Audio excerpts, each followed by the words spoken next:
અડધો કલાક બેસીને જપ કરીએ તો એ શુદ્ધાત્મા કે છે રાત્રે આપણે શુદ્ધાત્માનું જપ કરીએ એટલે જપની માફક કલાક અડધો કલાક બેસીને તો એ કેવું રહે એમ?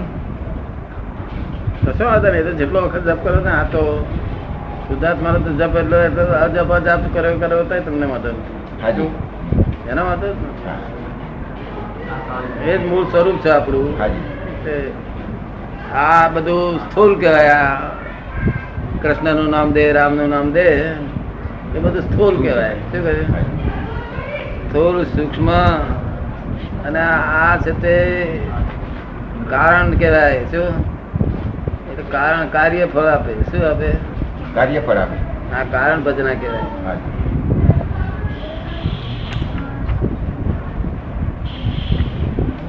અને આજ્ઞા પાંચ છે તે રિલેટિવ રિયલ જો કર્યા કરવું.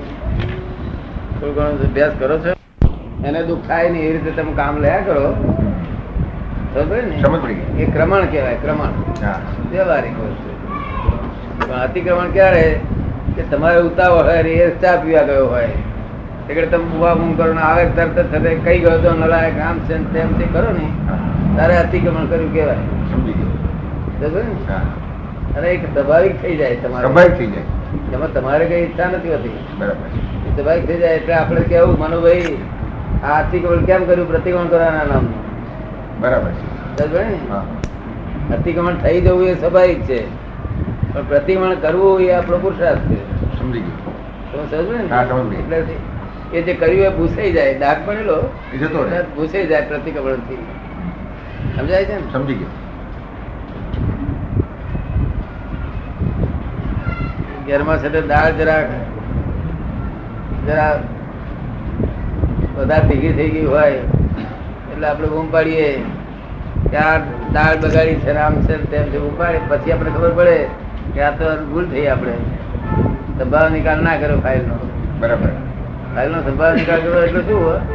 આપણે દાળ ને છે તે ઓછી લઈને ગમે તેનો ઉકેલ લાવવાનો. શું હોય? સમજી ગયો. વ્યવહારિક રીતે ત્યાં બધે આપણે પછી પ્રતિકૂળ કરવું પડે. હા. બરોબર ને? તમે સમજાય ને હા પ્રતિક્રમણ? સમજી ગયા. સમજી ગયા. આ પ્રતિક્રમણ એટલે શું? પ્રાયશ્ચિત. Shoot on sight. દોષ થતાની હાથે શૂટ કરી દો. હા હા સમજ પડે ને? સમજ પડી. એવો દોષ દેખાય છે ખરો ને તરત? તરત ખ્યાલ આવી જાય. ખ્યાલ આવી જાય.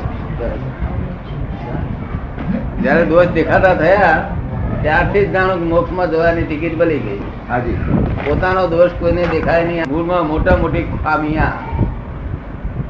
સમજ ને? હાજી. અને આ વિજ્ઞાન એવું છે કે વિજ્ઞાન તમને નિષ્પક્ષપાત રીતે જજમેન્ટ આપે છે. કેવું? નિષ્પક્ષપાત. હા, પોતાના બધા દોષ ખુલ્લા કરી આપે.